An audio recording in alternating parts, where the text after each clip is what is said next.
बिस्मिल्लाहिर्रहमानिर्रहीम। अस्सलाम वालेकुम। वेलकम करती हूँ मैं आपको अपने चैनल पर।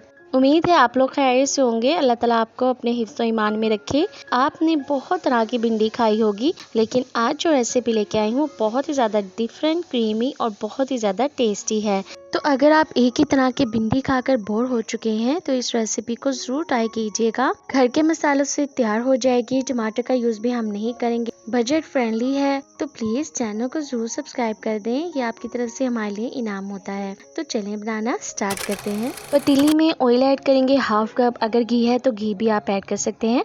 इसके अंदर हम फ्राई करेंगे भिंडी को। भिंडी को इसलिए फ्राई किया जाता है कि इसके अंदर जो एक लेस होती है वो बिल्कुल भी अच्छी नहीं लगती। तो जब हम फ्राई करते हैं तो लेस बिल्कुल खत्म हो जाती है। स्लो फ्लेम पे हमने फ्राई करना है ताकि भिंडी जले भी ना, कलर भी इसका खराब ना हो। तो भिंडी बहुत अच्छी फ्राई हो चुकी थी। देखें कलर भी बिल्कुल भी इसका ख़राब नहीं हुआ। रीज़न यही था कि मैंने भिंडी को बहुत ही स्लो फ्लेम पे फ्राई किया है। अगर आप चाहते हैं कि भिंडी की खूबसूरती भी बरकरार रहे, लेस भी ख़त्म हो जाए, तो इसी टिप को फॉलो करें। तो माशाल्लाह देखें कितनी खूबसूरत लग रही है, बहुत अच्छी फ्राई हो गई है। उसी ऑयल में जिसमें हमने भिंडी को फ्राई किया था ग्रेवी रेडी कर लेंगे। ऑयल में हमने ऐड कर दिया क्यूमिन 1 टीस्पून। 30 सेकंड के लिए फ्राई करेंगे कि अच्छी सी खुशबू आने लग जाए। अब इसके अंदर ऐड कर देंगे अनियंस 250 ग्राम्स चॉप्ड। 3 मिनट के लिए कुक कर लेंगे स्लाइटली सा गोल्डन ब्राउन होने तक, ज़्यादा डार्क ब्राउन नहीं करना। तो ये देखें यही कलर हमें चाहिए था, बहुत ज़बरदस्त सा स्लाइटली सा गोल्डन ब्राउन हो चुका है। अब ऐड कर देंगे ginger garlic green chilli paste around 2 tablespoon. 1 minute के लिए फ्राई कर लेंगे अच्छी तरह से। अब इसके अंदर ऐड कर देंगे red chilli powder 1 teaspoon, turmeric 1/4 teaspoon, cumin powder 1 teaspoon, garam masala 1 teaspoon, coriander powder 1 teaspoon add करके अच्छी तरह से भून लेंगे 30 सेकंड के लिए, ताकि जो कलर है वो ऑयल में बहुत अच्छा सा आ जाए। अब हम इसके अंदर ऐड कर देंगे ग्राम फ्लोर यानी कि बेसन 1 टेबलस्पून।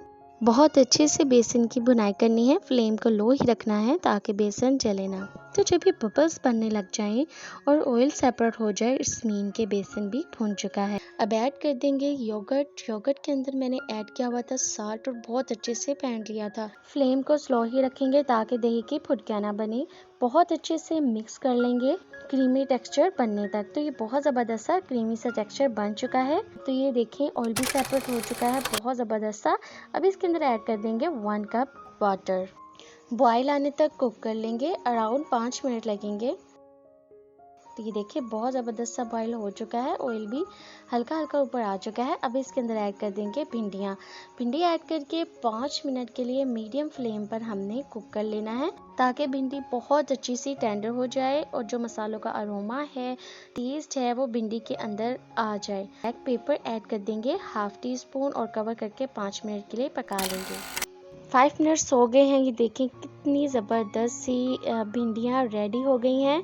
ऑयल भी सेपरेट हो चुका है, क्रीमी टेक्सचर रेडी हुआ है, बहुत ही ज़्यादा मज़ेदार। एक बार इस रेसिपी को ज़रूर ट्राई कीजिएगा।